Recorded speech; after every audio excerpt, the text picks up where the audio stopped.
Hello, hi, I'm Zanzi, and welcome back to the Health for Mzansi podcast, proudly brought to you by Health for Mzansi.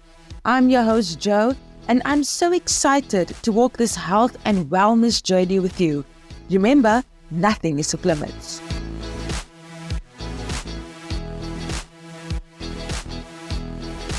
For this discussion, we chat to Wellington Mokoena, a dietitian who has been in private practice for the last 16 years. We delve into all things nutrition, specifically the nutritional needs for children with diabetes. Mr. Mokoena focuses on the identifying factors of diabetic children, the importance of a balanced diet, and practicing good communication regarding food with your children. Mr. Mokoena, how are you doing? I'm doing well, thanks. And thank you so much for having me. Thank you so much for joining the platform, being willing to talk about a very important topic. But before we get into it, Mr. Mokoena, can you maybe just give us a brief background on what it is that you do on a daily basis and maybe just your profession as well? The name is Wellington Mokoena, dietitian, a graduate of the University of the Western Cape. I've been in private practice now for 16 years.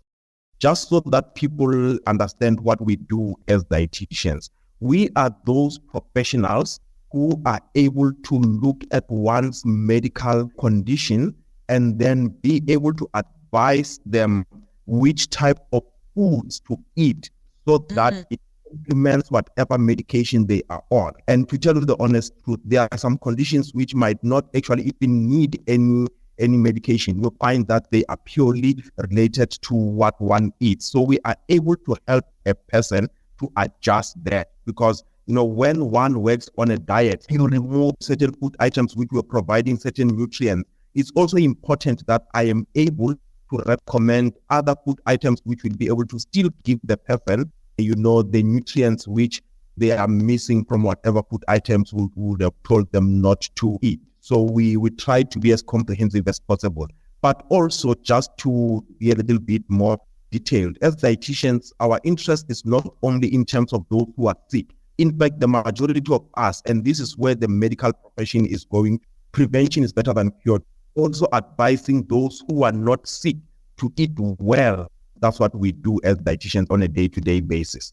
Looking at the diabetic child, and I know you said you look at a medical condition and you advise accordingly on what their nutritional intake should be. Before we get to that, what are the identifying factors for children that has diabetes? There are very common factors which one could be looking at, or symptoms if one might call them that. The child would complain of thirst. They are forever thirsty. Sometimes they might not even complain of thirst. As a parent, you're looking at them, you can tell that this my child is actually drinking a lot of water. But this would also be followed by, frequency of urination. They pass urine quite a lot. Basically, these two go hand in hand. The more water they drink, the more urine they pass. So the more urine they pass, because they are losing more water, so the more they want to take in more water. Also, because diabetes by its nature means that the nutrient, that which is valuable, is good in food, is not reaching the body cells. Some of them, in fact, most of them, we call it type 1 diabetes or insulin-dependent diabetes. Most of them would have also a weight loss. You will see that the child is losing a significant amount of weight. So these are the three main signs which parents can be looking at. And then there will be some which might be a little bit more detailed. You might find that there's also change in the breath of the child. It smells like sourish, it's fruity, but you might not really be trained to pick that up. But these three are easy to pick up. You can tell when your child is losing weight or has lost weight, and you can also be able to tell whether they are taking more liquids, especially water, and also going to the bathroom much more frequently. Then at the back of one's mind will be, maybe let me take them to the doctor to see what's happening so that they can be able to rule that one out as well. Mr. Mokoena, once diagnosing this condition, they've went for the medical diagnosis and it's confirmed, your child has type 1 diabetes. How does the nutritional needs differ? What does the parent or the caregiver now have to do in terms of food intake, nutrition intake? Let me put it this way. We always advise our clients to say the core at all times is to ensure that a balance of all nutrients is met, regardless of one's economic level. We need, number one, to ensure that the carbohydrates are there, because even though they are the ones which provide the glucose which the body is not able to process properly, the child still needs that glucose for them to be able to get energy. We need to have a proper balance of vegetables and fruits, because apart from them providing energy, they also provide a whole lot of vitamins and minerals which are able to help for example, they would strengthen the child's immune system. They help with cognitive performance, in terms of them being able to understand things, being able to register things in a proper manner. So one of the key things that we always advocate for is that regardless of the condition which the child might be having, the goal must always be to ensure that we have got a proper balance of all the various categories of foods that the child will need. We need to make sure that the food still continues to have protein. So that is the first thing that we need to bear in mind.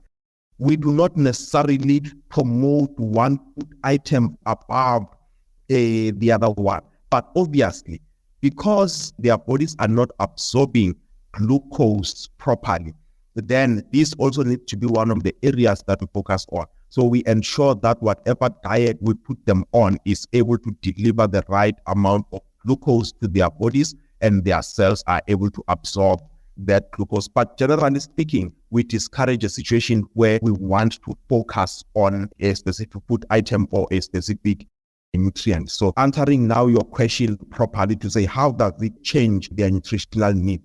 Their nutritional needs will basically change in this manner. The food items that they eat do not necessarily all go into the body system where it's going to be utilized. So we must always be on the lookout to ensure that they are able to know whatever diet we put them on is able to meet all their nutritional requirements. They do not necessarily excessively go up. It's just a question of ensuring that whatever they eat, the body is able to absorb.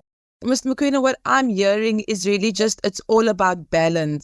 You cannot give too much of one food group, but you need to ensure that there's an intake from the different types of food groups. And I think to ensure this, would you say that meal planning or having a specific diet set up is very important?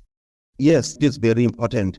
This is what we do. In fact, as dietitians, because the food-based dietary guidelines, we have actually shifted from the food groups. It's just that we find that maybe people still understand better when we talk about food groups, because what we found happening is that the food groups would lump everything, into just one thing. And you find that there are certain items which are excluded from those groups. But generally speaking, we've got what we call the food-based dietary guidelines, which are the things that we encourage our people to follow. A set meal plan becomes very important. But maybe let me also hasten to say this: it must not be rigid. We are not looking at rigidity. We are simply saying it is able to guide you in terms of saying, I must not leave out this, I must not leave out that, but not from a point of rigidity to say, I have missed this, then everything is going to fall off the cracks or anything like that. No. It doesn't work like that. Number one, the child still needs to be taking plenty of water. Also bearing in mind the fact that they are losing plenty of water, as highlighted earlier. They need to still be eating the carbohydrates, especially the unrefined carbohydrates. When it's bread, it's whole wheat bread, the high fiber cereals, not the highly refined ones like your Rice Krispies, like your cornflakes and all those. So these are generally those which we need to avoid. It's also important for them not to exclude the non-diabetic children from this and to say, oh, he's only talking about the diabetic one, the ones who must eat the whole wheat and so forth. Because even apart from diabetes, like you said, that generally we are looking at good health. We have got a problem in our nation of childhood obesity. Many of the children are picking up huge amounts of weight. So still important for them to eat these high fiber cereals, highly unrefined food items, like your samps, the whole wheat breads and so forth, but then also eat plenty of fruits and plenty of vegetables. And what we always encourage, especially with the fruits and vegetables, is that they must not be too ripe. And those which can be eaten with the skins on, let them be eaten with the skins on. That way they are able to get a whole lot more fiber from those. There's one category of food items which, as our people, we are not eating that much. We don't know for some reasons the consumption thereof has declined. The legumes, the beans, all those, yes. And they are very good in helping to control blood glucose, and they give a lot of fiber, and they are good sources of iron, and they also have got protein in them. So we encourage consumption of this. They can make the soups. Those who are able to use the lentils and the split peas and so forth in their cooking, let's include those. Whether it's cooking minced meat also enlarges, or it ensures that the minced meat is able to stretch and accommodate more people than it is just the minced meat on it. Yes. So we must never exclude those. And the other thing, which is not necessarily diet related, is also to ensure that our children remain active. Let us discourage that couch potato kind of activity with our children, forever on the phones and TVs and laptops. Encourage them to still go out and play. Mr. Mokoena, there's so much more I want to get into that you mentioned. You mentioned legumes. Do you think that sometimes we do not consume certain food items because we do not know about it? So education, and maybe there's also a cultural aspect to it, and maybe there can be a financial aspect to it. If you specifically talk about legumes, maybe majority do not eat that or know that that is really good to consume and it contains all this nutrients and fiber. Do you think that because of a lack of education? It's a combination of factors. Yes, lack of education in some instances, but I don't really think lack of education is that much. What I picked up over the years, and again now, I'm not going to be speaking for the majority of our population. I will just speak in the context of the clients that I have been seeing. What one would pick up, especially from our African people, is that most of those food items are food items which they ate quite a lot because of the economic circumstances. As they grow up and the economic circumstances begin to change, they feel that I've been deprived of certain things for too long. And if I continue to eat these things, they remind me of where I come from, then associating them sometimes with poverty and all that for some people. And some will be saying, I ate these things too much, so I don't think I want them. This was the only thing close to meat that we're able to get. So we ate it way too much. So now I've reached a saturation point when it comes to that. But I think if we are able to go back and intensify in terms of our education to say it might have been like that, but it still doesn't take away from the fact that they are beneficial nonetheless, and it's still important for one to still incorporate them or find ways to incorporate them somehow into one's diet. That I've eaten them a whole lot, I understand that, but I can still try to have them now and again, even though I might not have them as much as I used to have them. I think previously, maybe the other thing would have been the presentation method for this, so we can present them in a better way than we used to in the past. Maybe that would make them a little bit more appealing.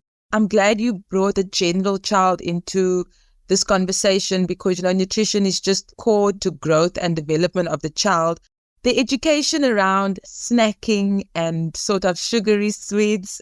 What is your take on that very briefly? And how do we convey this to caregivers of diabetic children, but also just of caregivers of a general child? Earlier, I highlighted that even when we are following a set kind of diet, we are not talking about being rigid. So we must understand first and foremost to say that we are dealing with children. Let's not treat them like we are dealing with adults. Look, some leeway we need to give them. And the other thing which I've noticed, Joanne, which parents do not really realize, have you noticed, actually, if children are being set down and things are explained to them and they are not being treated like they are just children without brains, without understanding and so forth, they will surprise you. They will understand and be much more compliant than they would if the person is not sitting them down. So if they are being set up and explained to say, my son, my daughter, we are not necessarily saying these things you cannot have. They are not necessarily a necessity for the body. They are treats, so to say. But I am for saying the kids must have treats, but within reasonable limits. I always advise my client, don't buy the snacks and the treats as part of the grocery. They must never appear on the grocery list for the family. Okay. So parents must understand this. They must never form part of the grocery list. So that way, They are only consumed as and when they are needed. And it becomes a conscious decision to say, now we are going to have this. So we only go there, and then we buy this, and then we have that. When it's finished, then there isn't anything else that is there. So it also helps the child be on the straight and narrow. But it helps the parents as well, because these things are not only consumed by the children, by the way. So if we are to win this, then we must understand that they must not form part of the grocery. Whatever grocery list, this must not be on them. But also let us not be too rigid, and you find that we do not allow them to be children, and some of this within reasonable limits. But also one other thing which I can say, parents will never go wrong with giving fruits and vegetables as snacks. Let us normalize having fruits, having vegetables as part of our snacks. And then the other ones will really be treats. And then where possible, nuts may also be incorporated. The child is exposed to too much salt and or too much fat. What I can advise our parents to do with their children, talk to them, explain to them what is going on. And then, we allow them now and again to have those treats. Thank you for joining this week's episode of the Health for Mzansi podcast. For more on our nutrition chat, check out healthformzansi.co.za. Now remember, if you are in a medical jam or just curious about some health and wellness trends, you can send an email to hello@healthformzansi.co.za or send a message to 076 132 0454. Yeah, we're on Blue Tick.